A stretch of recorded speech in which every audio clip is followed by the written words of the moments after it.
Content warning. Echo can be emotionally intense experience and may not be for everyone. Echo contains themes of adult nature, including violence, torture, drug usage, and harsh language. Viewer discretion is advised. Kuto starts fumbling along the wall and finds a light switch. I'm surprised to see a fairly quaint and tidy home. Oh, okay. All right, I see. Oh my god. Ugh. I have so much faith in this. I've been playing this for 8 hours, almost 9 hours, and the only time I saved was 5 times, and that was like towards the beginning and closer to the end. Like, damn. You think that like Comfy playing multiple visual novels a thing? I should save at every option I get, but I haven't, because, like, I don't know why. I'm surprised to see a fairly quaint and tidy home. Unlike Kuto's trailer, though, there's barely anything in it, except all these knickknacks on the shelf and the logs. There's a single sofa and a very old-fashioned TV in what I presume is the living room. There's a fireplace and a few dirty-looking chairs on the other end of the room. In front of us, a long hallway with a few doors on both sides. All right, check every room and door. It's not very big. It's not a very big house. Kuzo sets off down the hall. Look for stairs. I feel like he'd be in a basement. As Kuzo goes into a room to the left, I peer into the right. It looks like a bedroom with a single twin in the middle of the room. I take a few steps in, looking around and not seeing anything else. When I turn back around, I do see some picture frames hung up on the wall. Seems kind of old for someone like Duke to have those up. In those pictures, I see a much younger Duke, or at least pre-meth Duke. Next to him was a female weasel. Her smile was compared to Duke's toothy bearing grin. She has 3 other pictures next to that one too. Weird. I wouldn't have thought anyone would want to be with Duke, especially someone as petty as that weasel. I move on to the next room, and this one is completely empty, painted white. The next door down is the last one on the right side of the hall. This is the only door that's closed, and the last room's walls is painted white. It's taller, and it seems to be a bit thicker than the doors. When I tried the knob, it's locked. Kuto! I whispered, and Kuto pokes his head from the door just behind me. What's up? I point to the door in front of me. This one's locked. Kuto stands in front of the door and presses his ear to it. I see his hand hover in front of the crack between the door frame and its frame. Then he reaches out my hand and pulls it up to the same spot. He looks at me. You feel that? I'm about to say no, but that's when there's a noticeably cooler draft coming from within. It's kind of cold. The basement. I bet my ass that's Leo's down there. I swallow. Should we try to break down the door or something? I don't. Kuso's ears suddenly perk up straight and his eyes widen. My fur bristles out. What? That's when I hear it, the crunching of gravel. Kuso grabs my arm and starts pushing me back down the hall towards the back room with the broken window. At that moment, I hear a knob turn, and suddenly my path changes direction as Kuso steers me into the room on our left. It's one of the rooms I hadn't looked at myself, and I see that it's a storage room. Boxes are everywhere, and so is a bunch of junk. I guess that explains why all the other rooms are so spotless, and that he's not using his basement for storage. Kuzo looks around desperately for a moment, then pulls me behind a mound of boxes that just as I hear the door swing open. The problem ain't that he got away. Duke is practically screeching when he comes inside, as if he's been waiting to be indoors before he yelled. Underneath Duke's pattering feet on the wooden floor, I hear 2 loud thumps, and I know immediately who's with him. My blood runs cold, and my breathing seems to stop. I'm worried that they'll be able to hear even that. If he's behind all this, he's gonna make things so much worse. Huh? I hear a non-committal grunt from the bear, and I shuddered at the sound of the voice again. I feel a light touch on the back as Kuzo rests his hand there, trying to comfort me. What do you mean, huh? You like the dreams you're having right now? Because trust me, it's gonna get a hell lot worse.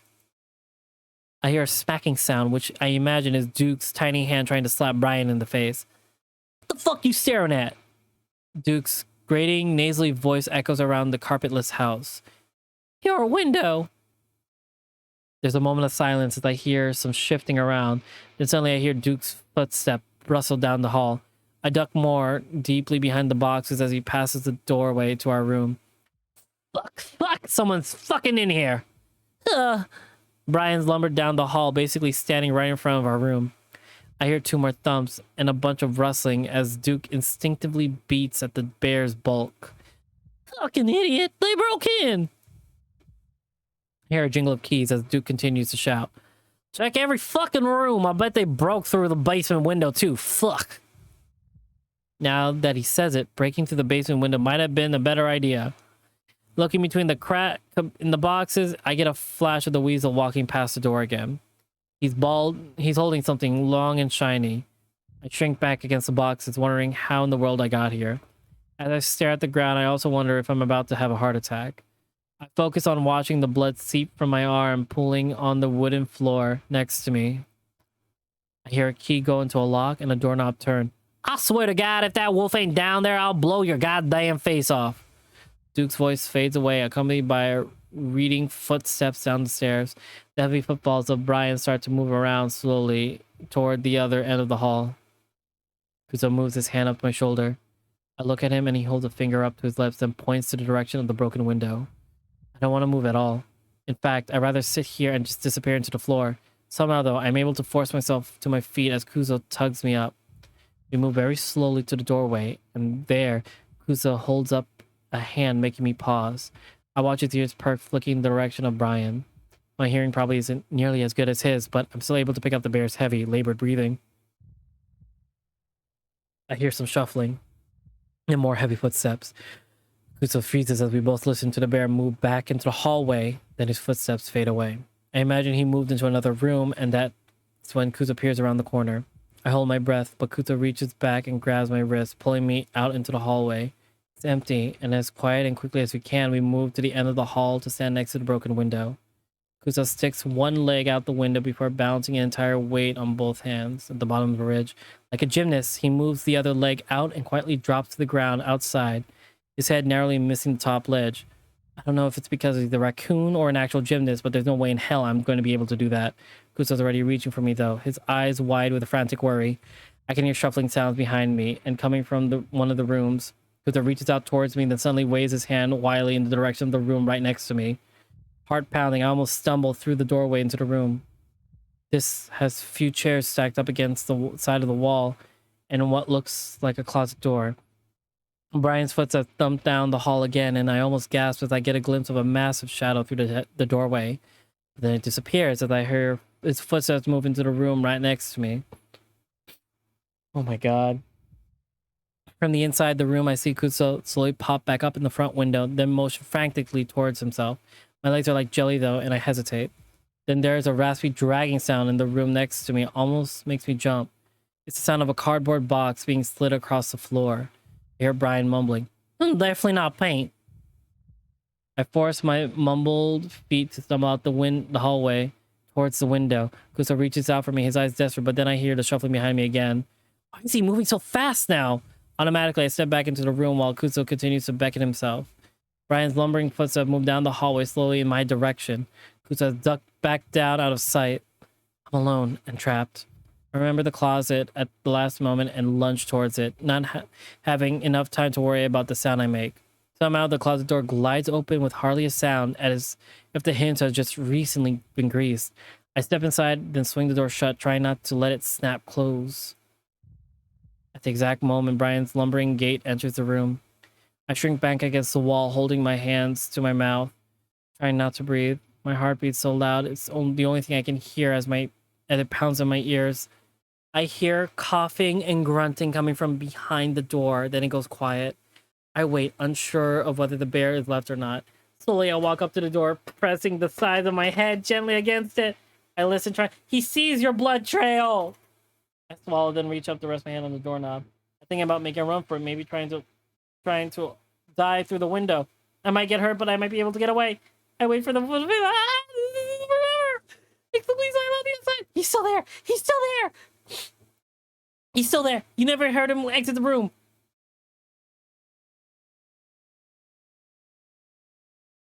Oh my god. You stupid ass. A weird numbing feeling spreads down from my crotch into my leg, then I sag in front of the bear. My mind refuses to think, to even process what my eyes are seeing. What it does process, pure terror. Brian seems to have trouble understanding what he's seeing as well. He stares at me for a few seconds, his eyes practically crossing as he's focused on me. Then he grins. Hey, you! I hate this. I hate this. I hate this. I hate this. I hate this. I hate this. I hate this. I hate this. I hate this. I hate this. As I stumble across the hallway, I'm finally able to start trying to move again. Seeing the window, I lunge towards it, but Brian's grip is too strong. I hear a few popping sounds as some threads in my shirt give out and Brian yanks me back violently. Ah! Fuck! I don't like the fact that the high piercing ringing sound happens still. The fur on my back glides easily along the hard wood, my shirt scrunching up to my chest. Brian stops as he reaches the white door, pushing it open. Dizzily, I look up at the window, wondering if Kutso is there, if he can see me. I reach towards it, but that's when I'm being dragged again, and I land painfully on the first step. I gasp and turn sideways so that Brian drags me clumsily down the rest of the steps. My spine isn't taking the rest of the corners. It's dark, and the air turns cold and musty. We finally reach the bottom of the steps, pain pulsing at various points of my body from the rough handling. Brian starts dragging me again, and I finally realize that he's going to have me trapped again. He'll do whatever his sick mind thinks up, and there won't be anyone there to stop me. No! I moan as I try to grab on something, anything to stop me from being pulled deeper into the basement. My hand manages to latch on a wooden beam next to the stairs. Brian grunts as my body is snapped into full extension, and we're brought to a halt. Come on now, let go. I keep clinging onto the beam, imagining that at any moment Kutso's going to come running down the stairs, gun in hand. That comes to an end as Brian kicks me in the chest and I let go with a wheeze. You know, you're the one making this hard on yourself. He starts dragging me again as I curl up and cradle my chest, and vaguely hoping that he given me a heart attack and I'd be able to free myself from all this. I swear to God, if you're lying to me, Leo, I'm gonna paint the ceiling with your fucking brains. Why am I still here if someone came to save me then? The sound of Leo's voice has me snapping open again. While it isn't quite the heartening as Kutso barging in with a weapon, definitely relieving to hear his voice again. I'm dragged through the doorway into a brightly lit room, the fluorescent light buzzing overhead. As I come to a stop on the cement floor, the room goes quiet and I squint against the sudden light. The walls on all the sides are covered in shelves that are filled with silver tins and soup cans. A storage room of some kind. Duke is standing there in the middle of the room next to the metal chair, staring at me. In that chair is Leo. His arms are down at his sides, and I can see that they're both handcuffed to the sides of the chair. His feet are similarly strapped to the chair's legs. His face is one of shock as he also stares at me open mouthed. I stare back, even feeling weirdly self-conscious as everyone watches me. Duke breaks the silence. I knew it! Duke is snarling, but it's not at me. Instead, he's looking at Brian. His lips drawn back as he growls. This is what the fuck happens? And Brian scratches his head. Oh, what happens? Duke kicks at the air with a foot before stamping down on the hard cement that makes up the floor of the room. This! Leo wasn't supposed to know he got away! Well, I caught him, so that's the difference? Duke lunges at Brian, swinging his arms a few times to beat his fist uselessly against the bear's bulk. Brian flinches back anyway, letting go of my foot. Leo still staring down at me, mouth slightly less open, and I have no idea what's going on in his mind right now. I suddenly realized how stupid I was to come here with Kutso. Sure, saving Leo as soon as possible was important, but why had I thought we could have done it alone? I should have be in my car right now, halfway to Peyton, 20 minutes away from the cops. Instead, I'm in Duke's basement about to be murdered. I slowly sit up just as Duke seems to finish beating up Brian. Gasping, he turns to me. Fuck, well, if you're here, I guess I'll just have to make use of you. He waves his hand loosely between me and Brian. Pick him up. Wait a second, just shut up. Shut up. Shut the fuck up. Brian picks me up roughly, almost encircling my chest with his hands alone as he pins my arms to my sides. He holds me in front of Leo, and Duke stands to the side between us. It's only now that I notice the puffiness in Leo's left eye, some crusted blood near his brow with some more coming from the lower lip. It's not terrible, but it's clear he's been hit a few times. As I watch him, I can see the fear in his eyes reflected back at mine. That alone almost scares me more than the situation we're in. Ah, not smirking anymore, are you? Duke bares his own teeth in Leo's direction. Been trying to wipe it off your face this whole time, and turns out all this was all I needed to do it. Duke gestures at me. You're a little fuck otter, huh? Leo closes his eyes and shakes his head. Why are you here? He mumbles. It's almost to himself. Huh? Duke leans closer to the wolf. Why didn't you run if you got away? Leo opens his eyes and he's looking straight at me. I don't know if he expects me to answer, but the look of defeat on his face makes me feel like I have to. We wanted to save you. We didn't know where you were or what was happening. Duke suddenly leans away from Leo towards me, his eyes narrowed. We? Who's we? I feel my stomach drop as I realize I've just done... I mean, all of us. I saw some of my friends out there before I came here, but I'm alone. Was there anyone else up there, Brian? Brian is sulking behind me, letting go of my shoulder, occasionally to rub his chin. Didn't see nobody except this otter. Duke looks up from the ceiling like he's listening for footsteps or something. Duke. Duke snaps his attention back to Leo, and I notice his face is practically dancing with twitches and ticks.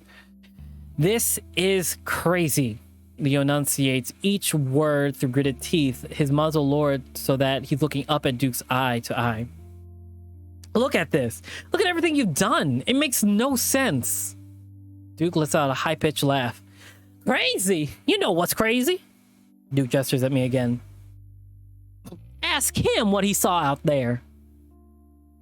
Duke turns to face me, swinging his hand from me to Leo. Go on, tell him. He don't believe me. The corner of Duke's eyes seem to have a mind of his own, like there's some kind of living creature under the surface, withering around. Was it a little crazy? I stare at Duke's in trance until Brian gives me a quick jerk. I saw a body. There were gunshots. Duke giggles. And that ain't the half of it. Houses on fire, people eating each other. You think I'm crazy for shooting Janice, but if you knew. But how the hell are we supposed to know why that is? Leo leans forward as far as his bonds let him, eyes wide, almost pleading with Duke. This started when you got here. Duke lowers his voice dangerously, leaning back towards Leo. Their nose is almost touching. That doesn't mean shit. Leo speaks haltingly back at the weasel. Does this? Duke suddenly pulls the gun from his waistband of his pants and points it straight at my face. I'm barely able to comprehend it before Brian jumps to the side with me, out of the way of the gun. Fucking Christ, Duke! Don't point it at me! Leo almost stands up on his toes while, with the chair still attached to his body, fur bristled out all over his body. Duke lowers the gun, though still watching Leo. Leo thumps back in his chair, trembling. Just stop, Duke! I don't know anything! Duke stares for a moment at the wolf, frowning. Then he looks down at the gun, as if contemplating something. Slowly, he looks at me, then points the gun at Leo's head. My heart jumps into my throat, and Brian has to hold on to me as I try to hold out my arms. Wait, what are you doing? Maybe it's just you, Otter. What? It's you I was seeing before you got here. Ain't it what you saw sneaking around at night? What the hell are you talking about? I start feeling myself panic as I see Duke's finger tighten around the trigger. I don't know what's happening. Leo's doing his best to keep his head out of the line of fire, leaning his head as far as the side he can. Duke doesn't seem to be paying attention to him, though, instead keeping his eyes on me. Just explain to me why you think it's me. Maybe I can help. That seemed to got some sort of reaction out of Duke as he lowers his gun. Just a bit. The problem now, though, is that it's pointed at Leo's chest, and there's no way he can dodge that. Duke is studying me closely, as if trying to figure out what to say. You know this happened before. My mind races. The mass hysteria thing, like 100 years ago. Yeah, that's right. See, how do you know that? He looks closely at me, but I'm relieved as he finally takes the gun away from Leo to be pointed at the ground. I did some research before coming here. I'm doing a news story on Echo for school. Duke is still eyeing me suspiciously. So you know about the murder? I try to think back to my research, but what exactly happened? It was a while ago now and I planned to fill in the gaps when I got back to Pueblo. Kind of. It happened in the mine? Yeah, that. Yeah, it did. And then people went nuts. I wait, but Duke doesn't go on, filling the air with awkward silence. I can see Leo's head looking back and forth, probably trying to come up a way to get us out of this. I'll be figuring something out because I have no idea what we're going to do how we're going to do that. But do you know why? I'm trying to shift through Duke's psyche to figure out why he thinks this might be related to Leo and I. Duke's breathing has leveled off, and with the calmness, there's a feeling that we've managed to ride out the storm. My grandpappy lived through it all and stayed in town after. Oh? I noticed Leo's not looking around anymore. Instead, his eyes are trained on the door behind me and slightly to the right. I want to look back, but Duke seems distracted right now, so I try to keep them engaged. Yeah, it happened weeks after the body was found. Sort of like a build-up till all hell broke loose. Leo nods his head slightly, eyes still on the door, and my heart leaps in my chest as I realize what might be happening. Do you know why that was? Duke shakes his head. There's something bad in this town. The earth's bad, the air's bad, everything's tainted. So, you think something's in the air or water or something? I lean in a bit to the left to keep Duke's eye away from Leo or the door. I don't know about that, but my grandpappy thought that's because they didn't catch the murderer. It planted some seeds in the bad dirt. Duke looks at the ceiling. And grew something terrible. It wasn't until they killed that guy that did it that it stopped. That's news to me. I didn't read anywhere that the murderer had been caught. Duke looks back at me. So I don't know what it is. If it's murderer or guilt or not catching someone that did wrong. I hear the softest sounds of footpads against the floor behind me and pray that none of the others did. But it started when you got here. So you gotta forgive me if for wondering if one of yous did something bad. Duke starts to raise his gun again. And brought the guilt back to this poison land to grow the seeds again. Duke doesn't sound like himself at all. Not even his recently crazed self. Still though, I don't want to admit it, I start to have an idea of what Duke might be getting at. How this all fits in our history. What's that kid's name a while back that died in the lake? He wasn't murdered. You sure about that? Yeah. But I'm not. Am I?